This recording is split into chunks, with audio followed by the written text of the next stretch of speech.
उसने पूछा, तुम मुझे कितना याद करते हो?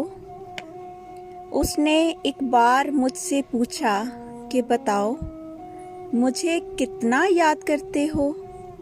मैंने कहा, बहुत ज़्यादा। उसने दोबारा सवाल किया कि फिर भी बताओ तो सही, आखिर कितना? मैंने कहा, बहुत बहुत बहुत ज़्यादा।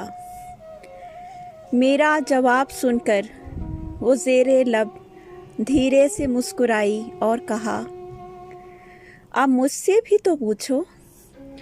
और जब मैंने पूछा तो उसकी मुस्कुराहट गहरी होती चली गई और हल्का सा गुलाबी रंग उसके चेहरे पे आके गुजर गया।